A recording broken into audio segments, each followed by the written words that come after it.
Hello again. I'm safely ensconced in Barcelona for the next few days, and it looks like being a riveting and exciting visit. I have been here before, but that was back in the 1960s when I was a teenager. I suspect that things might have changed in the course of the last 60 years or so. Later today, we're off to both the Gothic cathedral in the centre of the old city, 2 minutes from where we're staying, and then, of course, Gaudi's Sagrada Familia Cathedral. The highlight of the stay, though, will undoubtedly be a visit to Montserrat Monastery, which celebrates its 1000th anniversary this year. I confess myself very fond of both monasteries and cathedrals, and much of the time these days our travelling seems to involve such places.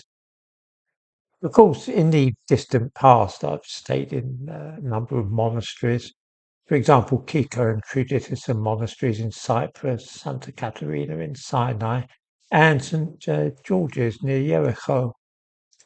At Truditissa, I ended up attending services which were a little wearing. Greek Orthodox services are conducted while standing up, you see. I am, as you might say, a sucker for places of worship, whether it's the oldest synagogue in Europe in Prague or some famous mosque in the Middle East. I cannot keep away from them. I'm sorry if I seem to be rambling somewhat. I am well aware that this is not at all the kind of thing which people tune into this channel to hear. Some old gimp going on about how he goes loping round the world and nipping into holy sites all over the shop. Anyway, that is the itinerary we have planned. Churches, churches, and more churches. I must, by the way, say a word about British Airways with whom we flew, for their planes are very relaxing. They play classical music when passengers are boarding, which makes a very pleasant change from the raucous pop music one hears all over the place these days. Incidentally, I'm aware I was monumentally selfish yesterday, making the video on the aeroplane like that.